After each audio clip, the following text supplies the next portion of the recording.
نحمده ونصلي على رسوله الكريم أما بعد فأعوذ بالله من الشيطان الرجيم بسم الله الرحمن الرحيم ومن يطع الله والرسول فأولئك مع الذين أنعم الله عليهم صدق الله العظيم وصدق رسوله النبي الكريم إن الله وملائكته يصلون على النبي يا أيها الذين آمنوا صلوا عليه وسلموا تسليما الصلاة والسلام عليك يا سيدي يا رسول الله وعلى آلك وأصحابك وأزواجك يا حبيب الله يا محبوب الله يا محمد رسول الله صلى الله عليك وآلك وبارك وسلم.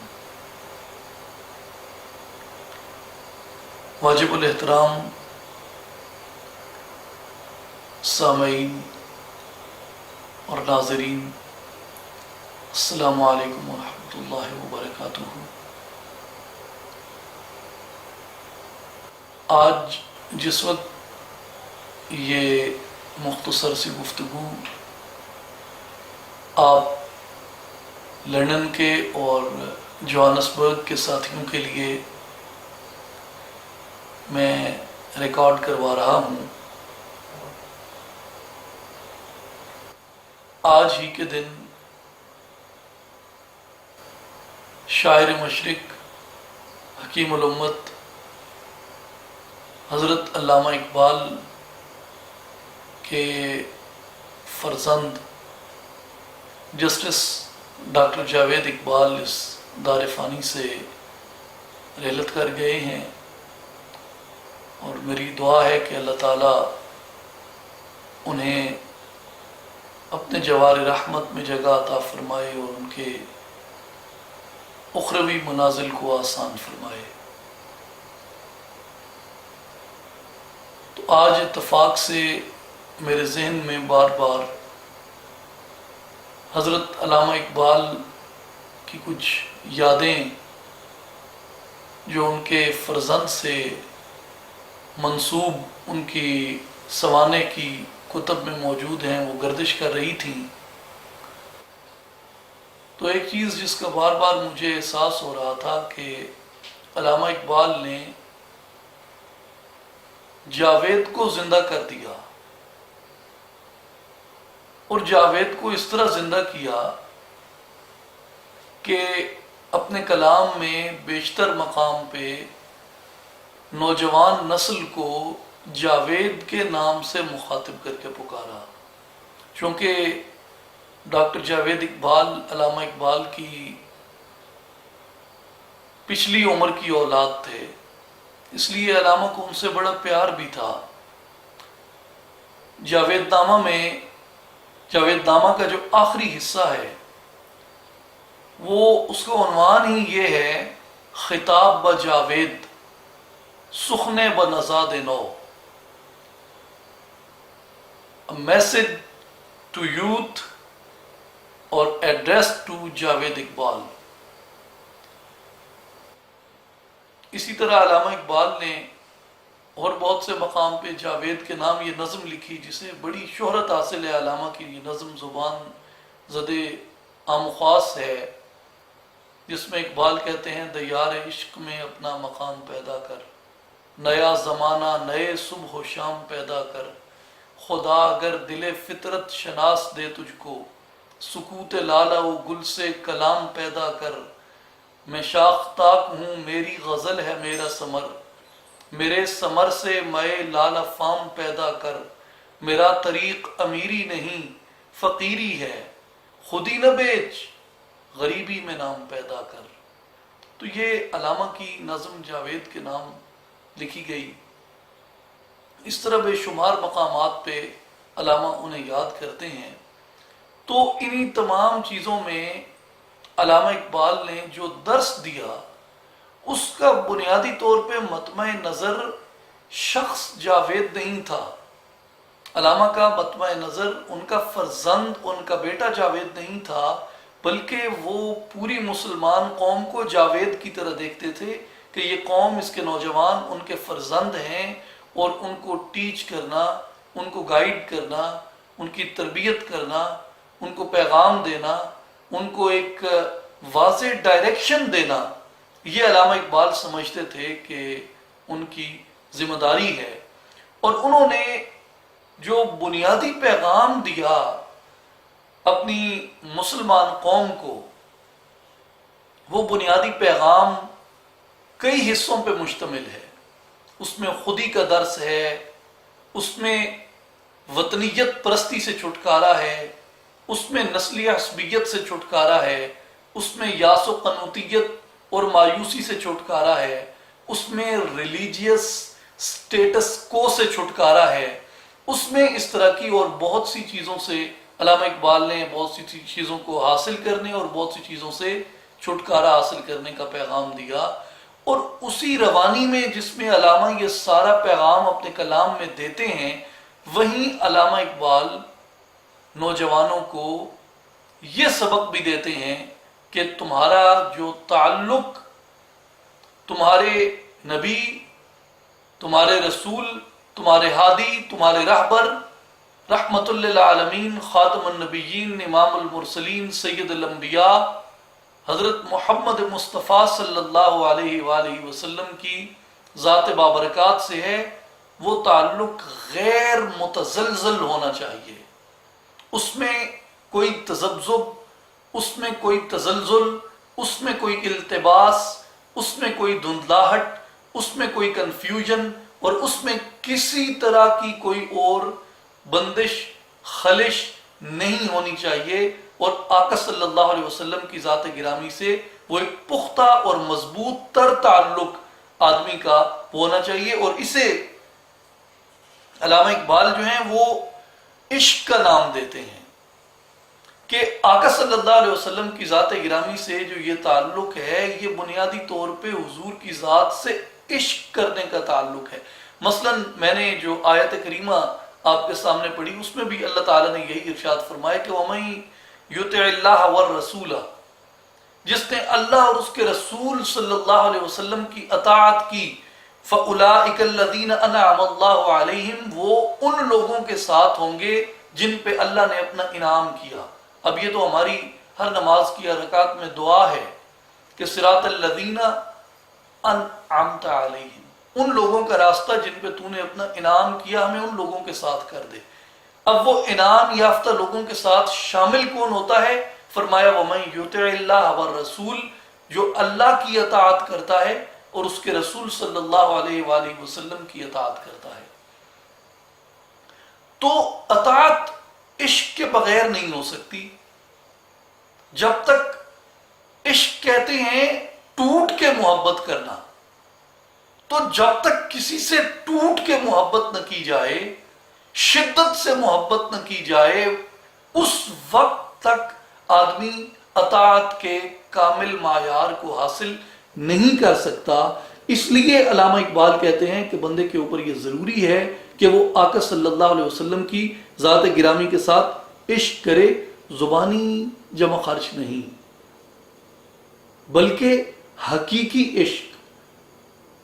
حقیقی عشق، جس عشق کا سرچشمہ آدمی کا قلب ہے، جس عشق کا سرچشمہ آدمی کا وجود باطن اور آدمی کا جہان باطن ہے، آدمی کی کائنات باطن ہے، وہاں سے جب آدمی آقا صلی اللہ علیہ وسلم کی ذات سے عشق کرتا ہے، اس وقت آدمی کے وجود کے اندر وہ خیر کا، وہ برکت کا سرچشمہ پھوٹ پڑتا ہے کہ جو ایک عام انسان کو عوام کی صف سے نکال کے خواص کی صف میں جا کھڑا کرتا ہے۔ یعنی آدمی کامن نہیں رہتا بلکہ آرڈنری نہیں رہتا، وہ ایکسٹرا آرڈنری پرسن بن جاتا ہے، وہ ایک اسپیشل پرسن بن جاتا ہے، وہ اللہ تعالیٰ کی بارگاہ کا، آقا صلی اللہ علیہ وسلم کی کانگریگیشنز کا وہ ایک مقرب آدمی بن جاتا ہے۔ تو علامہ اقبال یہ بتاتے ہیں کہ بنیادی طور پہ عشق کہتے کسے ہیں، عشق ہے کس چیز کا نام۔ اب عشق کی آپ نے بہت سی تشریحات سنی ہوں گی، آج کل کی تو جو فحش، فرسودہ، لغو، گندی، گھٹیا شاعری آ رہی ہے، اس میں تو عشق کو گالیاں تک دی گئی ہیں، اس میں عشق کو بڑا برا بھلا کہا گیا ہے۔ اب میں جدید اردو ادب کے یا جدید فارسی ادب کے کس کس شاعر کا نام یہاں پہ لوں کہ کس طرح انہوں نے عشق کو ایک ایسے انداز میں پیش کیا کہ جس سے عشق دو مرد اور عورت کا، دو افراد کا ایک جنسی تعلق بن کے رہ گیا ہے۔ یہ میں سمجھتا ہوں کہ اس سے بڑھ کے عشق کی کوئی تذلیل نہیں ہو سکتی، اس سے بڑھ کے عشق کی اور حقارت نہیں ہو سکتی کہ عشق کو صرف یہیں تک محدود کر دیا جائے۔ تو علامہ اقبال عشق کو ایک اور پیرائے کے اندر بیان کرتے ہیں، وہ پیرایا جو ایک بندہ مومن کا خاصہ ہے، اور اس میں علامہ اقبال فرماتے ہیں کہ در جہاں ہم صلح و ہم پیکار عشق، آب ہیواں تیغ جوہر دار عشق۔ علامہ اقبال فرماتے ہیں کہ اس جہان کے اندر خیر و شر کی جتنی قوتیں ہیں، ان کے درمیان جو ایک ازلی کشمکش چل رہی ہے، وہ کشمکش کروانے والا یہ عشق ہے جو خیر کو شر کے خاتمے کے اوپر اکساتا ہے۔ اور پھر علامہ اقبال فرماتے ہیں کہ از نگاہ عشق خارا شک شود،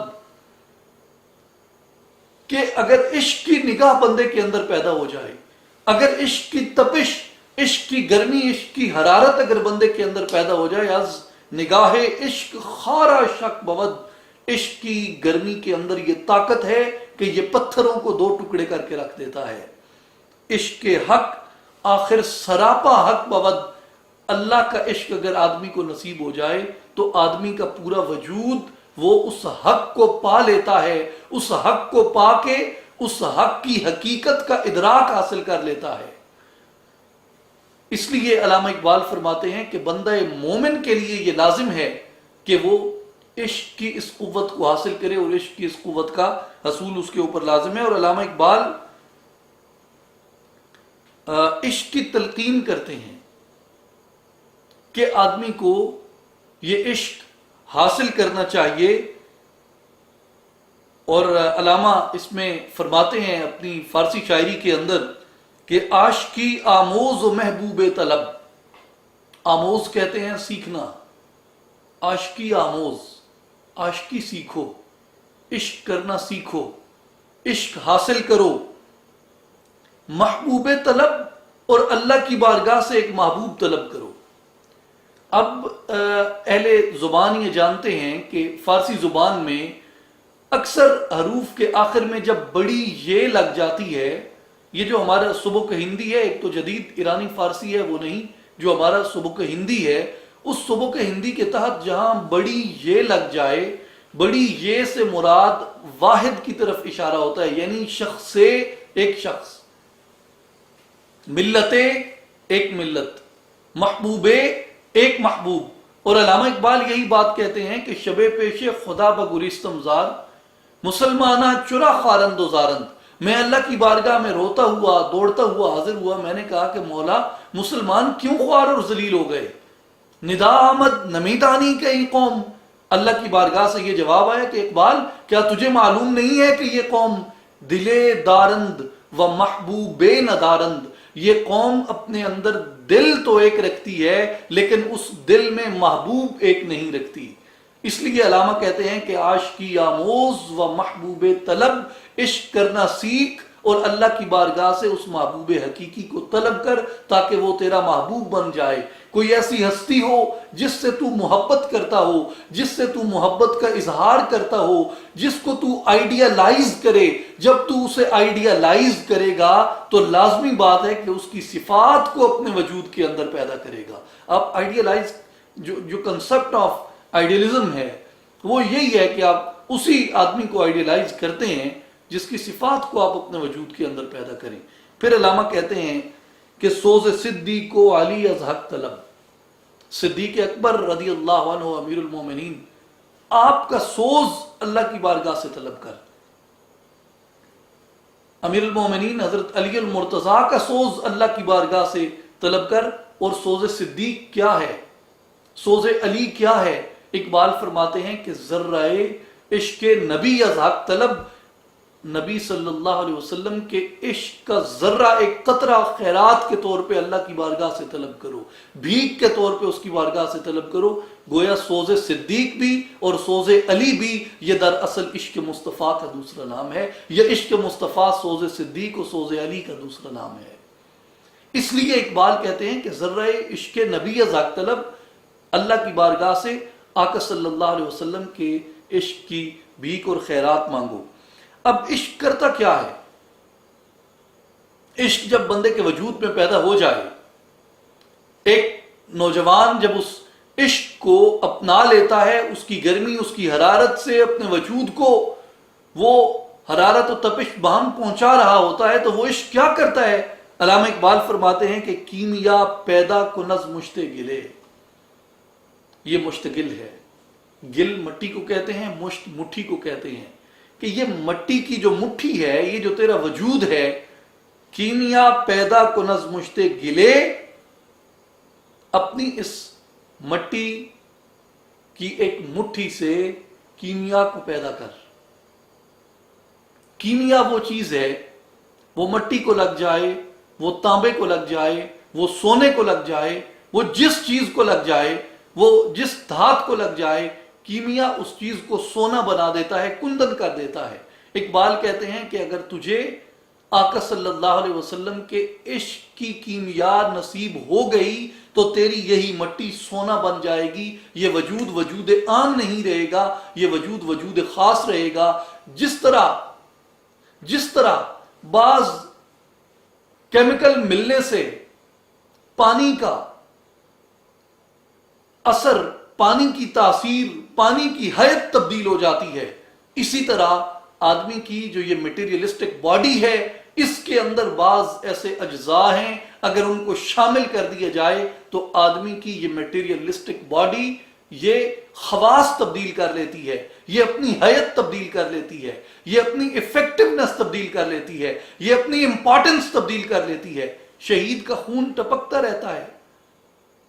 ابھی چند دن پہلے کی بات ہے، ہمارے ایک جاننے والے تھے، ان کا انتقال ہو گیا، تو جس جگہ انہیں چوٹ آئی تھی 16 گھنٹے ان کی وفات کو گزر گئے۔ جب انہیں دفنایا گیا تو 16 گھنٹے بعد انہیں دفنایا گیا، جس وقت دفنایا گیا تب بھی خون ان کے اس چوٹ والے حصے سے ٹپک رہا تھا۔ بظاہر دل بھی بند ہے، دھڑکن بھی بند ہے، وجود بھی ٹھنڈا ہے، سب کچھ۔ تو یہ ہے کہ وجود کے، آدمی کی میٹیریلسٹک باڈی کے خواص تبدیل ہو جاتے ہیں۔ اقبال فرماتے ہیں کہ کیمیا پیدا کنز مشت گلے، اس مٹی، اس خاک سے جب عشق مصطفیٰ کا وہ کیمیا لگ جاتا ہے تو یہ وجود اپنے خواص کو تبدیل کر لیتا ہے، یہ وجود اپنے ان جواہر کو تبدیل کر لیتا ہے، یہ وجود اپنی اس حیت کو تبدیل کر لیتا ہے۔ اور پھر اقبال فرماتے ہیں کہ بوس زن بر آستان کاملے، اگر عشق مصطفیٰ کو پانا چاہتا ہے تو اس کے لیے لازم ہے کہ کسی مرد کامل کے آستان کو بوسہ دے، کیونکہ مرد کامل وہ ہے جو تجھے عشق مصطفیٰ سکھاتا ہے، عشق مصطفیٰ کا طریق، عشق مصطفیٰ کا اسلوب، عشق مصطفیٰ کا وے، عشق مصطفیٰ کی گائیڈنس، اور اس کی وہ حقیقت تمہیں سکھاتا ہے کہ عشق کہتے کسے ہیں، عشق کیا کیسے جاتا ہے، عشق کے تقاضے کیا ہیں، عشق کی نشانی کیا ہے، اور عشق کے آثار کیا ہیں۔ آدمی کو کیسے پتہ چلے گا کہ یہ میرا عشق اب کمال کی طرف جا رہا ہے یا میرا عشق زوال کی طرف جا رہا ہے؟ اقبال کہتے ہیں کہ بوسہ زن بر آستان کاملے، یہ مرد کامل ہے جو تجھے زندگی کے اس راز سے آگاہی عطا کرتا ہے۔ اور پھر اقبال اس کی مثال دیتے ہیں، شمع خضرا ہم چو رومی برفروز، جس طرح مولانا جلال الدین رومی رحمت اللہ علیہ نے، جو آج جرمنی میں، یونائٹڈ اسٹیٹس میں، UK میں بیسٹ سیلر بکس ہیں، کس کی؟ رومی کی۔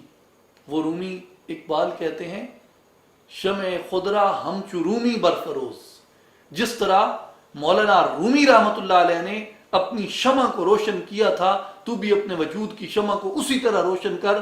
اور رومی نے کس طرح اپنی شمع کو روشن کیا؟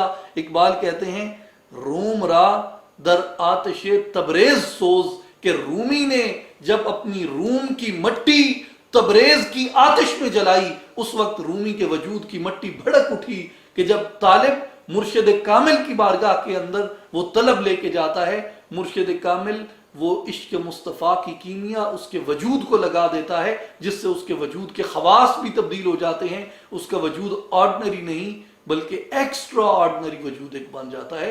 وہ ایک عشق میں تھا ایک ہستی فوق الادراک، جسے عقل سمجھ نہیں سکتی، جسے عقل جس کا ادراک حاصل نہیں کر سکتی۔ تو آگے اس کے بعد آ جاتا ہے کہ جب آدمی یہ عشق کرتا ہے، عشق سے آدمی کو حاصل کیا ہوتا ہے، حاصل عشق کیا ہے، آپ اچیو کیا کرتے ہیں عشق کر کے، آپ کو ملتا کیا ہے۔ عشق آدمی کو معشوق تک رسائی عطا کرتا ہے، عشق آدمی کو معشوق تک رسائی عطا کرتا ہے۔ اور معشوق کون ہے؟ کوسچن 1 معشوق کون ہے، کوسچن 2 معشوق کدھر ہے۔ علامہ اقبال ان دونوں سوالات کا جواب دیتے ہیں، وہ فرماتے ہیں کہ ہست معشوق نہاں اندر دلت، کہ وہ معشوق تیری ہستی تیری ذات سے باہر نہیں ہے۔ ہست معشوق کے نہاں اندر دلت، وہ معشوق پوشیدہ، وہ چھپا ہوا معشوق، وہ تیری اپنے وجود کی ہستی کے اندر چھپا ہوا ہے۔ چشم اگر داری بیاب بنمایمت، اگر تیرے پاس اس معشوق کو وہ دیکھنے والی آنکھ ہے، آجا بنمایمت، میں تجھے دکھاتا ہوں کہ وہ معشوق کدھر ہے، وہ معشوق کون ہے۔ اور پھر علامہ اقبال کہتے ہیں آشکانے او ز خوباں خوب تر، خوش ترو زیبا ترو محبوب تر، اس معشوق کے جو عاشق ہیں وہ بڑے بڑے اچھوں سے بہت اچھے ہیں، وہ خوش تر ہیں، وہ زیبا تر ہیں، وہ محبوب تر ہیں۔ لوگ تو یہ سمجھتے ہیں کہ یہ عاشق ہے، وہ عاشق نہیں رہتا بلکہ اس کا عاشق ہوتا ہے، دنیا کا معشوق بن جاتا ہے، اس کا محب دنیا کا محبوب بن جاتا ہے، اس سے محبت جو کرتا ہے اللہ تعالیٰ دنیا کو اس کے پیچھے لگا دیتا ہے کہ میں اس سے محبت کرتا ہوں، اب تم اس سے محبت کرو، فاذکرونی اذکرکم، تم میرا ذکر کرو میں تمہارا ذکر کروں گا۔ تو جو بزرگان دین نے اس کی تشریح کی وہ یہ کہتے ہیں کہ اس سے مراد یہ ہے کہ اللہ تعالیٰ ایسے ذکر کرتا ہے کہ اللہ تعالیٰ خود بھی اس بندے سے محبت کرنے لگ جاتا ہے اور اپنے بندوں کے دلوں میں اس کی محبت پیدا کر دیتا ہے کہ وہ دنیا کا محبوب بن جاتا ہے۔ پھر علامہ اقبال کہتے ہیں کہ وہ محبوب کدھر ہے، وہ محبوب دل میں ہے، اور دل میں وہ محبوب کون ہے؟ فرماتے ہیں کہ در دل مسلم مقام مصطفیٰست، یہ جو مومن کا دل ہے اسے ایک خالی خولی کھوکھلا نہ، ایک خول نہ سمجھو، ایک کھوکھلا خول نہ سمجھو، بلکہ یہ دل مقام مصطفیٰ صلی اللہ علیہ وسلم ہے کہ اس دل کے اندر نور مصطفیٰ صلی اللہ علیہ وسلم موجود ہے۔ آبروئے ماز نام مصطفیٰ است، اور ہماری آبرو اسی نام کی بدولت ہے، اسی نام کے ذریعے یہ سارا کچھ ہماری عزت آبرو قائم ہے۔ پھر فرماتے ہیں کہ ہستی مسلم تجلی گاہ او، ہستی مسلم تجلی گاہ او، مسلمان اپنے وجود کو کیا سمجھتا ہے؟ یہ کوئی خالی خولی چیز ہے؟ یہ کوئی ہڈیوں کا اور ماس کا اور گوشت کا ایک کھوکھلا تنا ہے؟ نہیں، ہستی مسلم تجلی گاہ او، مسلمان کی یہ ہستی، مسلمان کا یہ وجود، یہ آقا صلی اللہ علیہ وسلم کے انوار کا مظہر ہونا چاہیے۔ تورہا بالت زگرد راہ او، یہ اس شہنشاہ کائنات، یہ اس محبوب کائنات کی تجلی گاہ ہے کہ جس کے قدموں کی خاک سے کئی تور پھوٹ نکلتے ہیں۔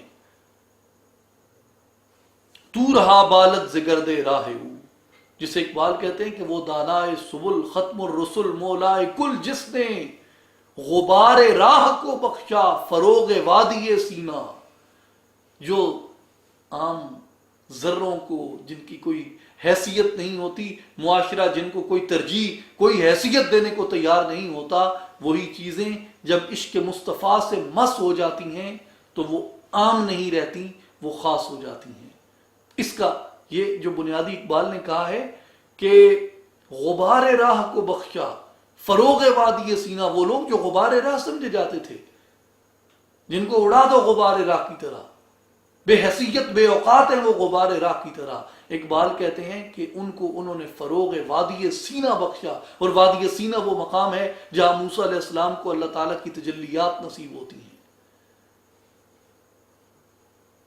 تو آقا علیہ السلام کی بارگاہ کے اندر اگر ایک بے حیثیت بے اوقات غلام بھی آ جاتا ہے، اگر حضور کا عشق اسے نصیب ہو جاتا ہے، اقبال فرماتے ہیں کہ اس کا وجود طور سینہ کے جلووں کی طرح جگمگا اٹھتا ہے۔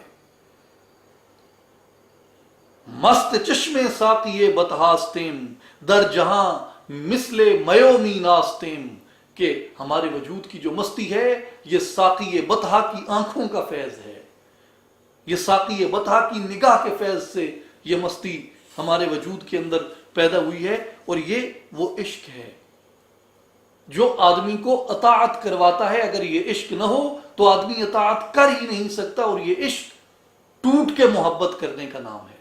میں یا مثال کے طور پہ یہ جو اقبال کا تصور عشق ہے کہ شدت سے محبت کرنا کسے کہتے ہیں، اس کی صرف ایک چھوٹی سی مثال، ایک ام المومنین سیدہ عائشہ صدیقہ رضی اللہ عنہا، آپ کی روایت کردہ ایک حدیث پاک عرض کرنا چاہتا ہوں کہ حضرت عائشہ رضی اللہ عنہا بیان فرماتی ہیں، قالت جاء رجل الى رسول اللہ صلی اللہ علیہ وسلم فقال یا رسول اللہ صلی اللہ علیہ وسلم انک لأحب الی من نفسی۔ ایک آدمی حاضر ہوا آقا علیہ السلام کی بارگاہ میں اور آ کے عرض کرتا ہے کہ سیدی یا رسول اللہ صلی اللہ علیہ وسلم، آپ مجھے میری جان سے بھی زیادہ پیارے ہیں، انک لأحب الی من اہلی، سیدی یا رسول اللہ صلی اللہ علیہ وسلم آپ مجھے میرے اہل خانہ سے بھی زیادہ پیارے ہیں۔ پھر وہ صحابی عرض کرتا ہے کہ انک واحب الی من ولدی، سیدی یا رسول اللہ صلی اللہ علیہ وسلم آپ مجھے میرے بچوں سے بھی زیادہ عزیز ہیں، میرے بچوں سے بھی زیادہ پیارے ہیں۔ وانی لأکون فی البیت فاذکرک، حضور یہاں تک کہ میں اپنے گھر میں بھی جب بیٹھا ہوتا ہوں، اپنے بیوی بچوں میں، اپنے والدین میں، اپنے آپ میں بیٹھے ہوئے بھی، یا رسول اللہ میں بیوی بچوں کا ذکر نہیں کرتا، میں والدین کا اپنے آپ کا ذکر نہیں کرتا، میں ان سب کو بھلا کر فاذکرک، حضور میں آپ کو یاد کرتا رہتا ہوں، میں آپ کا ذکر کرتا رہتا ہوں۔ فما اصبر حتی آتیک فانظر الیک، اور مجھے وہاں بیٹھے ہوئے صبر نہیں آتا، مجھے چین نہیں آتا، حتی آتیک فانظر الیک، جب تک کہ میں یہاں آ کے آپ کے رخ انور کی زیارت نہ کر لوں، آپ کو دیکھ نہ لوں۔ حضور گھر میں بیٹھے ہوئے جو اپنا آپ یاد نہیں ہے، اپنے اہل خانہ یاد نہیں ہے، اپنی اولاد یاد نہیں ہے، حضور میں وہاں بیٹھے آپ کا ذکر کرتا رہتا ہوں، ذکر کرتا رہتا ہوں، پھر بھی دل بے چین ہو جاتا ہے، اور تب تک قرار نہیں پاتا جب تک میں آپ کا رخ زیبا نہ دیکھ لوں۔ لیکن یا رسول اللہ وَإِذَا ذَكَرْتُ مَوْتِي وَمَوْتَكَ، حضور جب مجھے اپنی موت کا اور آپ کے پردہ فرما جانے کا خیال آتا ہے، عرفت انک اذا دخلت الجنت رفعت مع النبیین، یا سیدی یا رسول اللہ صلی اللہ علیہ وسلم، پھر میں سوچتا ہوں کہ آپ جب جنت میں داخل ہوں گے، رفعت مع النبیین، آپ تو انبیاء کے ساتھ بہت اعلیٰ مقامات کے اوپر فائز ہوں گے، بہت اعلیٰ مقامات کے اوپر جلوہ گر ہوں گے۔ وَأَنِّي إِذَا دَخَلْتُ الْجَنَّةَ حَسِبْتُ أَن لَا أَرَاكَ، یا رسول اللہ میں تو جنت میں بہت چھوٹے مقام پہ ہوں گا، میں یہ ڈرتا رہتا ہوں سوچ سوچ کے کہ یا رسول اللہ میں جنت میں، آپ تو انبیاء کے ساتھ بلند مقامات پہ ہوں گے، میں چھوٹے مقام پہ ہوں گا، میں ڈرتا رہتا ہوں کہ یا رسول اللہ میں جنت میں آپ کی زیارت سے محروم نہیں ہو جاؤں گا، میں جنت میں آپ کی زیارت سے محروم نہیں ہو جاؤں گا جس سے عشق ہے۔ اب وہ ساری نعمتیں، لوگ سمجھتے ہیں کہ صحابہ کرام حضور علیہ الصلوۃ والسلام سے غرض جنت سے محبت کیا کرتے، حدیث کو سمجھیں، حوریں مل گئیں، غلمان مل گئے، محلات مل گئے، دودھ اور شہد کی نہریں مل گئیں۔ ایک عام مومن کو، ایک عام صالح اور بعمل انسان کو جنت میں کیا کیا اعلیٰ مقام ملیں گے، قرآن و حدیث میں دیکھیں تو جو حضور کے صحابہ کو مقام ملے گا، جن کے متعلق صوفیاء نے، علماء و فقہاء نے متفق طور پہ یہ بات فرمائی کہ آدمی بلند سے بلند مقامات پہ پہنچ جائے، یہاں تک کہ زمین و آسمان اس کے قبضہ قدرت میں آ جائیں، مگر ایک صحابی کے قدموں کی دھول کے برابر بھی نہیں ہو سکتا۔ تو صحابہ کا جنت میں کیا مقام ہوگا؟ وہ ساری نعمتیں پا کر، وہ ساری چیزیں حاصل کر کے بھی صحابہ کو یہ گمان ہے کہ یا رسول اللہ ٹھیک ہے، وہ حور و غلمان، وہ نہریں، وہ باغات، وہ محلات تو موجود ہوں گے، حضور آپ کی زیارت تو نصیب نہیں ہوگی۔ حضرت عائشہ فرماتی ہیں کہ فلم یرد الیہ رسول اللہ شیئا، ابھی اسے آقا علیہ الصلوۃ والسلام نے کوئی جواب ارشاد نہیں فرمایا تھا، حتی نزل جبرائیل بہذہ الآیہ، یہاں تک کہ جبریل امین یہ آیت لے کے آ گئے، اور جبریل امین یہ آیت آ کے سناتے ہیں کہ وَمَن يُطِعِ اللَّهَ وَالرَّسُولَ فَأُولَٰئِكَ مَعَ الَّذِينَ أَنْعَمَ اللَّهُ عَلَيْهِمْ، کہ اللہ فرماتا ہے کہ جنہوں نے اللہ اور اس کے رسول صلی اللہ علیہ وسلم کی اطاعت کی، وہ لوگ ان کے ساتھ ہوں گے جن کے اوپر اللہ نے اپنا انعام فرمایا ہے۔ گویا وہ صالحین کے ساتھ، صدیقین کے ساتھ اور انبیاء کے ساتھ وہ لوگ ہوں گے۔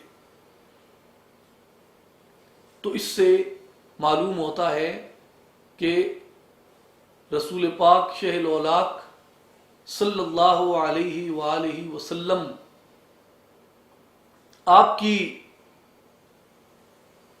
ذات گرامی کے ساتھ جو محبت ہے، اور اس محبت کے اندر جو وارفتگی ہے، اس محبت کے اندر جو شدت ہے، جب تک محبت کے اندر وہ شدت پیدا نہیں ہو جاتی، اس وقت تک علامہ اقبال فرماتے ہیں کہ بندہ مومن حضور علیہ الصلوۃ والسلام کی کامل طور سے اطاعت نہیں کر سکتا۔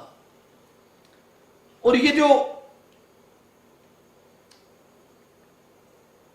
عشق ہے، اس عشق کے جو آئیڈیل گزرے ہیں، اقبال پھر ان آئیڈیلز کو بھی اس میں ساتھ لاتے ہیں۔ وہ آئیڈیلز کون ہیں؟ ان آئیڈیلز میں علامہ اقبال حضرت امام عبد الرحمن جامی رحمۃ اللہ علیہ کو لاتے ہیں کہ امام جامی کا جو عشق ہے، اور امام جامی نے آقا علیہ الصلوۃ والسلام کی ذات سے جس طرح اپنے عشق کا اظہار کیا ہے، دنیا عشق میں اس کی نظیر نہیں ملتی، اس کا ثانی نہیں ملتا۔ علامہ اقبال فرماتے ہیں کہ کشتہ انداز ملا جامیم، کشتہ انداز ملا جامیم، نظم و نثر او علاج خامیم، کہ میں امام جامی رحمۃ اللہ علیہ کے انداز عشق کا مارا ہوا ہوں، اور امام جامی کا نظم، امام جامی کی نثر، پوئمز اینڈ پراز آف امام جامی، وہ میری خامیوں کی درستگی کرتے ہیں۔ شعر لبریز معانی گفتاست، در ثنائے خواجہ گوہر سفتاست۔ مولانا رومی، مولانا جامی رحمۃ اللہ علیہ نے معانی سے بھرے ہوئے سمندر بکھیر دیے ہیں، اور آقا صلی اللہ علیہ وسلم کی شان اقدس میں انہوں نے موتی بکھیرے ہیں، لفظ نہیں استعمال کیے بلکہ موتی بکھیرے ہیں۔ اور وہ یہاں حضرت امام جامی کا یہ شعر لکھتے ہیں کہ نسخہ کونین را دی باچا اوست، جملہ عالم بندگانو خواجہ اوست، کہ حضور علیہ الصلوۃ والسلام کی ذات گرامی جو ہے وہ کتاب کونین کا دباچہ ہے۔ اگر دباچہ نہ ہو تو کتاب کی سمجھ ہی نہیں آتی۔ اگر آقا علیہ الصلوۃ والسلام کی معرفت، آقا علیہ الصلوۃ والسلام کے مقام کی معرفت، آقا علیہ الصلوۃ والسلام کی عظمت کی معرفت نصیب نہ ہو، اور حضور علیہ الصلوۃ والسلام کا عشق نصیب نہ ہو، اقبال فرماتے ہیں کہ کائنات کی یہ کتاب بندے کو سمجھ ہی نہیں آ سکتی۔ یہ ایبسٹریکٹ ہے۔ جب تک پریفیس کو نہ سمجھو، ایبسٹریکٹ کو نہ سمجھو، کتاب کے اغراض و مقاصد کو نہ سمجھو، اس وقت تک کتاب کی سمجھ نہیں آتی۔ تو اقبال کہتے ہیں کہ یہ کائنات کتاب ہے، اس کائنات کا دباچہ حضور علیہ الصلوۃ والسلام کی ذات ہے۔ اور یہ وہی بات ہے کہ جملہ عالم بندگانو خواجہ اوست، اسی لیے حضور علیہ الصلوۃ والسلام آقا ہیں، اور پوری کائنات حضور علیہ الصلوۃ والسلام کے غلام کی حیثیت رکھتی ہے۔ جسے وارث شاہ رحمۃ اللہ علیہ نے کہا تھا کہ عشق گرو تے جگ سب چیلڑائی، عشق گرو ہے، یہ پوری کائنات اس گرو کا چیلا ہے۔ امام جامی کہتے ہیں کہ جملہ عالم بندگانو خواجہ اوست، یہ ساری کائنات حضور علیہ الصلوۃ والسلام کی غلام، اور اس ساری کائنات کے اوپر حضور علیہ الصلوۃ والسلام کی بادشاہی اللہ نے عطا فرمائی ہے، حضور کی خواجگی ہے کائنات کے اوپر۔ اور علامہ فرماتے ہیں کہ ترک و تاجی کو عرب ہندو تو، شش جہت روشن زتاب روح تو۔ یا رسول اللہ، یہ 6 اطراف، اوپر نیچے آگے پیچھے دائیں بائیں، یہ سارا کچھ یا رسول اللہ یہ آپ کے رخ انور کی زینت سے روشن ہے۔ اور ترک ہوں، تاجک ہوں، عرب ہوں، جو کوئی بھی ہوں، ہندو ہے تو یا رسول اللہ یہ آپ کے غلام ہیں۔ در جہاں شمع حیات افروختی، یا رسول اللہ ان سب نے زندگی کی شمع آپ کے قدموں سے پائی ہے۔ بندگانہ خواجگی آموختی، یا رسول اللہ آپ کے عشق نے ان غلاموں کو بادشاہی کے اسلوب سکھا دیے۔ جس لیے اقبال کہتے ہیں کہ جب عشق سکھاتا ہے آداب خداگاہی، کھلتے ہیں غلاموں پر اسرار شہنشاہی، کہ غلاموں کے اوپر بھی جو شہنشاہی کے اسرار ہیں وہ آقا علیہ الصلوۃ والسلام کے لطف و کرم سے، حضور علیہ الصلوۃ والسلام کی توجہ سے، حضور علیہ الصلوۃ والسلام کی عطا سے، اور حضور علیہ الصلوۃ والسلام کی مہربانی اور حضور علیہ الصلوۃ والسلام کی رحمت سے نصیب ہوتے ہیں۔ اس لیے جو عاشق ہے وہ محبوب کی ہر چیز سے محبت کرتا ہے۔ جس طرح عشاق حضور کی سنت سے محبت کرتے ہیں، حضور کی ذات گرامی سے وابستہ ایک ایک چیز سے محبت کرتے ہیں، حتیٰ کہ جس شہر میں آقا علیہ الصلوۃ والسلام جلوہ فگن ہوئے، جلوہ فرما ہوئے، عشاق اس مٹی اس دھرتی سے محبت کرتے ہیں۔ اور علامہ اقبال نے جس عشق کے اندر، جس وارفتگی اور جس کیفیت کے اندر مدینہ رسول کا ذکر کیا ہے، میں کہتا ہوں کہ عشق کے اندر وہ بھی ایک الگ باب ہے۔ علامہ اقبال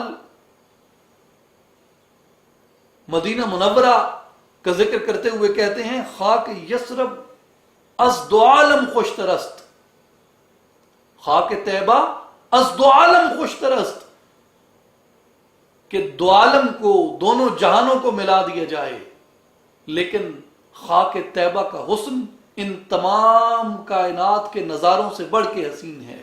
اس لیے اے خنک شہر کے آنجا دل برست، اس لیے کہ اس ٹھنڈ بھرے شہر کے اندر ہمارے محبوب جلوہ فرما ہے. اور جس خاک کو یہ شرف نصیب ہو کہ اس میں میرے مصطفیٰ صلی اللہ علیہ وسلم وہ جلوہ فگن ہوں، جلوہ فرما ہوں، آرام فرما ہوں. اقبال کہتے ہیں کہ دو عالم کا حسن میں اس مدینے کی مٹی کے ذروں پہ بتا دوں. اور پھر کہتے ہیں فرخا شہرے کہ تو بودی دراں.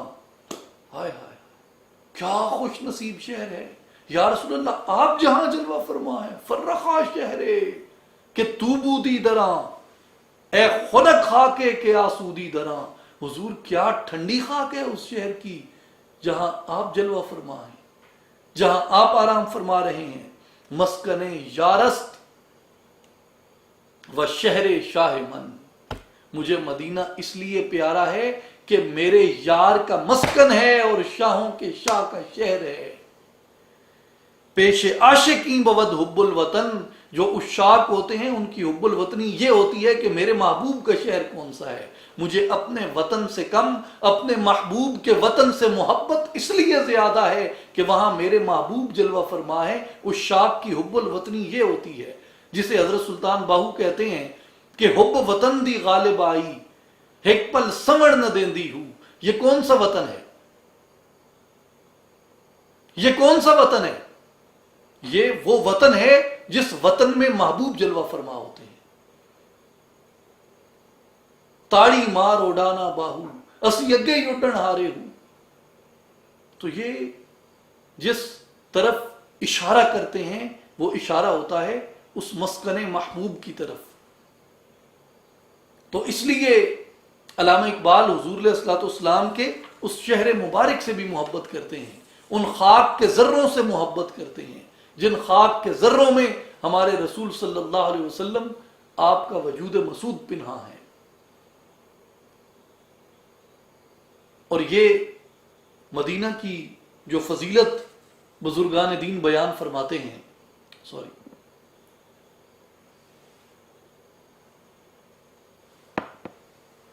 یہ وہ اپنی طرف سے نہیں کرتے، بلکہ موطا امام مالک میں سیدنا ابو ہریرہ رضی اللہ عنہ آپ سے حدیث پاک مروی ہے کہ آقا علیہ الصلوۃ والسلام نے فرمایا کہ جانتے ہو مدینہ کیا ہے؟ ما بین بیتی و منبری روضۃ من ریاض الجنہ. حضور نے فرمایا کہ جس مقام پہ میرا گھر اور میرا منبر ہے یہ جنت کے باغوں میں سے ایک باغ ہے. یہ موطا امام مالک کے الفاظ ہیں. حضرت ابو ہریرہ رضی اللہ عنہ روایت کرتے ہیں حضور نے فرمایا ما بین بیتی و منبری روضۃ من ریاض الجنہ، کہ میرا یہ منبر اور میرا یہ گھر یہ جنت کے باغوں میں سے ایک باغ ہے. اور پھر فرمایا وہ منبری علی حوضی، اور یہ جو منبر ہے یہ میرے اپنے حوض کے اوپر موجود ہے. وہ حوض جہاں آقا علیہ الصلوۃ والسلام بروز حشر مومنین کو جام عطا فرمائیں گے. وہ حوض کوثر جس کا ذکر بار بار قرآن کے اندر، قرآن میں بھی اللہ تعالیٰ نے ذکر کیا انا اعطیناک الکوثر، جس کی تفسیر بزرگان دین نے، علماء و صلحاء و صوفیاء نے یہی فرمائی کہ یہ وہ حوض کوثر ہے جہاں آقا علیہ الصلوۃ والسلام اپنے غلاموں کو جام عطا فرمائیں گے. اور حضور نے کہا کہ وہ منبری علی حوضی، اور میرا جو منبر ہے یہ اس حوض کے اوپر ہے. گویا مدینہ منورہ وہ مقام ہے جہاں حضور علیہ الصلوۃ والسلام اپنے غلاموں کو جام بھر بھر کے عطا کرتے ہیں. پھر سنیے صحیح بخاری کتاب فضائل المدینۃ المنورہ، آقا علیہ الصلوۃ والسلام نے ارشاد فرمایا المدینۃ حرام من کذا الی کذا، یہاں سے وہاں تک اشارہ کیا، من کذا الی کذا مدینہ کی حرمت ہے، یہ حرم مدینہ ہے. المدینۃ حرم من کذا الی کذا، یہ مدینہ حرم ہے وہاں سے یہاں تک. پھر فرمایا لا یقطع شجرها، اس حدود میں درخت نہ کاٹے جائیں، اس حدود میں درخت نہ کاٹے جائیں. ولا يحدث فيها حدث، اور یہ جہاں میں نے حد مقرر کر دی یہاں گناہ نہ کیے جائیں. من احدث فيها حدثا، اگر یہاں کسی سے گناہ سرزد ہو گیا اس مدینہ کے اندر، حضور علیہ الصلوۃ والسلام نے فرمایا فعليه لعنۃ اللہ والملائکۃ والناس اجمعین، جو مدینہ کے اندر رہ کر بدکاری کرتا ہے، گناہ کرتا ہے، فرمایا اس پہ اللہ کی لعنت ہے، اللہ کے ملائکہ کی لعنت ہے، تمام انسانوں کی لعنت ہے اس پہ. کہاں؟ مدینہ منورہ کے اندر. کیوں؟ کہ فرخا شہر کے تو بودی دراں، اس لیے کہ اس خوش نصیب شہر کے اندر میرے آقا جلوہ فرما ہیں. میرے حضور کے احترام کی وجہ سے اس شہر کا احترام ہو گیا. اب وقت کا دامن تنگ ہے، لیکن کبھی موقع ملے تو تاریخ تعمیر مسجد نبوی پڑھیے گا عثمانی سلطنت کے دور میں. ریکنسٹرکشن آف مسجد النبوی صلی اللہ علیہ وسلم ان دی آٹومن ٹائم. کس عقیدت سے، کس محبت سے، کس عشق سے، کس ادب سے، کس احترام سے، کس ریسپیکٹ سے، کس آنر سے آٹومن امپائر نے حضور علیہ الصلوۃ والسلام کے دیار میں مسجد نبوی کی تعمیر کی تھی. آدمی کے بال کھڑے ہو جاتے ہیں عثمانیوں کا عشق مصطفیٰ دیکھ کے، عثمانیوں کا ادب مصطفیٰ دیکھ کے، ان کا احترام مصطفیٰ دیکھ کے. مدینہ منورہ کی یہ عظمت ہے. اور پھر اگر میں اپنی بات کو کنکلوژن کی طرف لاؤں، اختتام کی طرف لاؤں، تو وہ یہ ہے کہ یہ جتنے بھی عشق کا ہم نے بیان کیا، اس عشق سے، اس عشق کے حصول کے بعد کیا ہوگا، اور اس عشق کا حصول تمہیں کیا چیز عطا کر دے گا. اقبال فرماتے ہیں عاشقی، کیا تو عاشق ہے؟ عاشقی کوسچن مارک، کیا تو عاشق ہے؟ اگر عاشق ہے تو پھر محکم شوز تقلید یار، اپنے محبوب کی سنت میں اپنے آپ کو پختہ کر لے. اگر عاشق ہے تو تقلید یار میں اپنے آپ کو پختہ کر لے. تا کمندے تو شود یزداں شکار، تاکہ تیری یہ کمند تجھے بارگاہ حق تعالی تک رسائی اختیار کر دے، رسائی عطا کر دے. اور پھر اقبال کہتے ہیں کامل بستام در تقلید فرد، کہ بایزید بستامی رحمت اللہ علیہ حضور علیہ الصلوۃ والسلام کی سنت کی اطاعت میں کامل نمونہ تھے. اجتناب از خوردن خربوزہ کرد، کہ حضرت بایزید بستامی تک یہ روایت پہنچی کہ حضور علیہ الصلوۃ والسلام نے زندگی میں، یہ روایت نہیں ملتی کہ حضور نے کبھی خربوزہ کھایا ہو، تو حضرت بایزید بستامی رحمۃ اللہ علیہ نے پوری زندگی خربوزہ یہ سوچ کر نہ کھایا کہ میرے آقا نے کھایا تھا یا نہیں کھایا تھا. شاید حضور نے نہ کھایا ہو اور میں کھا بیٹھوں. اجتناب از خوردن خربوزہ کرد، اس حد تک وہ اپنے محبوب سے محبت کرتے. اب صوفیاء سے یہ بھی اکثر صوفیاء کی یہ روایت، اس کے کئی مستند حوالے پیش کیے جا سکتے ہیں، جو رات کو روٹی رکھتے صبح کھاتے. ایک روٹی بنوائی 3 4 5 دن بعد کھائی، اور تصور یہ پیش کرتے کہ یہ آج کے وقت سے 5 دن پہلے، یعنی آج سے 5 دن حضور علیہ الصلوۃ والسلام کے زمانے سے زیادہ قریب ہے. 5 دنوں کا بھی حساب رکھتے کہ یہ چیز 5 دن حضور کے زمانے کے زیادہ قریب ہے، لہٰذا اس کو کھانا بھی حضور علیہ الصلوۃ والسلام سے محبت ہے. تو اپنی سنت کو، اپنے عمل کو، اپنے کردار کو اس انداز میں ڈال دیا جاتا ہے. محکم از حق شو سوئے خود گام زن، اقبال فرماتے ہیں کہ اس حق سے اپنے آپ کو محکم کر اور اپنی خودی کی طرف گامزن ہو، اپنے وجود باطن کی طرف، اپنی تعمیر باطن کی طرف گامزن ہو جا۔ لا تعزائے ہوس را سر شکن، یہ جو ہوس کے بت تو نے پال رکھے ہیں، ہوس کے ان بتوں کو ٹکڑے ٹکڑے کر دے، جس طرح وہ کہتے ہیں کہ ہوس نے کر دیا ہے ٹکڑے ٹکڑے نوع انسان کو۔ محبت کی زباں ہو جا، اخوت کا بیاں ہو جا، غبار آلودہ رنگ و نسب ہیں بالوں پر تیرے، تو اے مرغ حرم مڑنے سے پہلے پر فشاں ہو جا، تو راز کن فکا ہے اپنی آنکھوں پر عیاں ہو جا، خودی کا رازداں ہو جا، خدا کا ترجمہ ہو جا۔ یہ اقبال فرماتے ہیں کہ اس ہوس کے جو بت تو نے اپنے اندر پال رکھے ہیں، ہوس کے ان بتوں کو ٹکڑے ٹکڑے کر دو۔ اور یہی ہوس ہے جس نے آج امت مسلمہ کی یہ حالت اظہار کر دی ہے، اور عشق نبی سے دوری اس ہوس کی ایک وجہ ہے۔ علامہ اقبال فرماتے ہیں کہ مسلم از سر نبی بیگانہ شد۔ آج کا مسلمان حضور علیہ الصلوۃ والسلام کی حقیقت، حضور علیہ الصلوۃ والسلام کے مقام کی معرفت اور حضور علیہ الصلوۃ والسلام کے راز سے ناآشنا ہو گیا ہے۔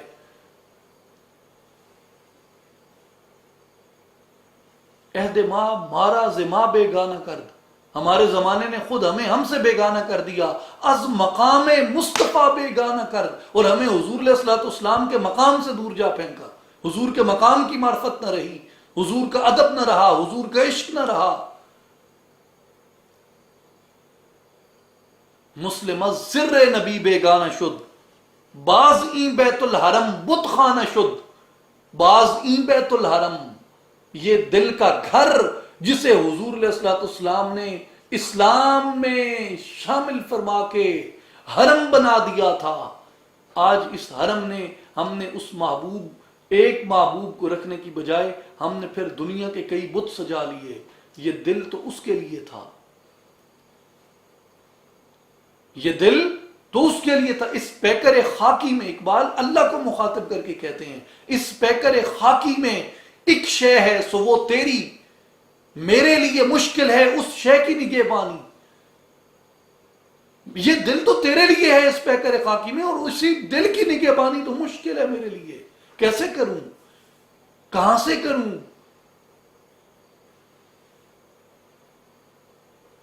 اس لیے اقبال کہتے ہیں کہ باز ہی بیت الحرم بت خانہ شد، جسے دولت اسلام نے بیت الحرم بنا دیا تھا، تو نے پھر اس کو بت خانہ بنا دیا۔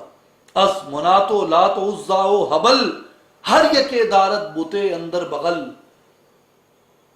حبل ہے، عزا ہے، لات و منات، یہ کعبے کے جتنے نکالے ہوئے بت ہیں، مسلمانوں نے پھر اٹھا کے اپنے اپنے دلوں میں ڈال لیے۔ حضور نے تو ایک گھر کو ان بتوں سے پاک کر دیا تھا، مسلمانوں نے اپنے دل کو پھر ان سب بتوں کا مسکن اور ڈیرا بنا دیا۔ پھر اقبال نصیحت کرتے ہوئے کہتے ہیں کہ اللہ تعالیٰ نے کیا کہا تھا، انی جاعل فی الارض خلیفہ، میں زمینوں میں اپنا خلیفہ بنانے والا ہوں۔ کیا اس مقام پہ فائز ہے تو؟ کیا اس مقام پہ جلوہ فگن ہے تو؟ اس لیے علامہ کہتے ہیں کہ اگر اس مقام پہ آنا چاہتا ہے، اگر اللہ کے قرب کو، اللہ کی معرفت کو، اللہ تبارک و تعالیٰ کے پیار، اس کی خوشنودی، اس کی رضا، اس کی کامل اطاعت، اس کی محبت کو، اس کے عشق کو پانا چاہتا ہے، حضور علیہ الصلوۃ والسلام کے مقام کی معرفت، حضور علیہ الصلوۃ والسلام کی عظمت و شان کی معرفت پانا چاہتا ہے، حضور علیہ الصلوۃ والسلام کا قرب حاصل کرنا چاہتا ہے، تو اس کی تیرے پاس راستہ یہ ہے کہ لشکر پیدا کن سلطان عشق، جو سلطان عشق ہے اس سے لشکر مانگ اور اپنے وجود کے اندر عشق کا لشکر پیدا کر، جلوہ گرش و برسر فاران عشق، پھر وادی فاران کی چوٹی پہ اسی عشق کے ساتھ جلوہ گر ہو، تا خدائے کعبہ بنوازد تیرا، جب تیرے اندر عشق مصطفیٰ کی یہ کیفیت پیدا ہو جائے گی، اللہ تبارک و تعالی تجھے پھر اپنی رحمت و کرم سے نواز دے گا۔ شرح انی جاعل سازد ترا، وہ تجھے انی جاعل فی الارض خلیفہ کی کامل شرح بنا دے گا، لوگوں کو پوچھنے کی ضرورت نہیں پڑے گی کہ انی جاعل فی الارض خلیفہ کی شرح کیا ہے، بندہ مومن کو دیکھ کے لوگوں کو اس کی شرح نصیب ہو جاتی ہے۔ اس لیے اقبال کہتے ہیں یہ راز کسی کو نہیں معلوم کہ مومن قاری نظر آتا ہے حقیقت میں ہے قرآن۔ مومن کو دیکھ لو تو قرآن کی شرح پوچھنے کی ضرورت نہیں رہتی، مومن کے عمل سے قرآن کی شرح ہوتی رہتی ہے۔ اس لیے جو اقبال کا پیغام ہے، اقبال کا پیغام ہے اسلام کا پیغام، اقبال کا پیغام زمانے کو سنا دو۔ آج ضرورت ہے ہمیں اپنے آپ کو ریوائیو کرنے کی، اپنے آپ کو ریوزٹ کرنے کی، اپنے آپ پہ توجہ کرنے کی ضرورت ہے۔ میں اکثر کہتا ہوں احمد علی یہ نہیں ہے، یہ وجود، یہ احمد علی نہیں ہے، یہ مر گیا۔ تو امام صاحب تو کہیں گے جب جنازے کی نیت کریں گے، آپ سب میرے بھائی، دوست، احباب، رشتہ دار، محبت کرنے والے سبھی یہی کہیں گے، ثنا اللہ کے لیے، درود نبی اکرم صلی اللہ علیہ وسلم کے لیے، اور دعا واسطے حاضر میت کے۔ کوئی بھی نہیں کہے گا دعا واسطے حاضر احمد علی کے، حالانکہ جسم تو یہ پڑا ہوگا، وجود تو یہ پڑا ہوگا، لیکن کوئی بھی نہیں کہے گا دعا واسطے حاضر احمد علی کے، دعا واسطے حاضر میت کے۔ تو یہ احمد علی کی حیثیت نہیں ہے، یہ وجود احمد علی نہیں ہے، احمد علی اس کے اندر ہے۔ ہمیں اپنا آپ ریوزٹ کرنا ہے تاکہ اس اصل انسان کو شناخت کر سکیں، اس اصل انسان کو پا سکیں، اپنے وجود کی اس اصل حقیقت کو ہم حاصل کر سکیں۔ اس لیے آج کی اس ساری گفتگو کو اگر میں کنکلوڈ کروں تو 3 چیزیں ہیں: اطاعت رسول، عشق رسول بذریعہ معرفت مقام مصطفیٰ اور بذریعہ ادب مصطفیٰ صلی اللہ علیہ وآلہ وسلم۔ اس لیے آج ہمارے لیے لازم ہے ہم جس بنیاد پہ کھڑے ہیں اس بنیاد کو ریوزٹ کریں، اور اپنے صرف مادی وسائل کا رونا روتے رہنا۔ اقبال کہتے ہیں کہ تیرا زوال بندے مومن کا بے زری سے نہیں، دنیاوی اسباب کی تنگی سے مومن زوال پذیر نہیں ہوتا، بلکہ مومن زوال پذیر ہوتا ہے جب اس کا روحانی زوال واقع ہو جائے۔ اصلاحی جماعت یہی دعوت دیتی ہے کہ اس روحانی زوال کی کیفیت سے نکلنے کے لیے ہمیں ان تعلیمات پہ عمل کرنا چاہیے، اور اس کا عملی درس ہمیں حاصل کرنا چاہیے جو مستند بزرگان دین نے قرآن و سنت سے اخذ کیا، کہ آدمی کو قلبی ذکر اللہ سے عشق مصطفیٰ کی وہ حلاوت اور لذت نصیب ہوتی ہے۔ اللہ تعالی ہمارا حامی و ناصر ہو اور ہمیں ان منازل پہ آگے بڑھنے کی توفیق عطا فرمائے۔ وآخر دعوانا ان الحمد للہ رب العالمین۔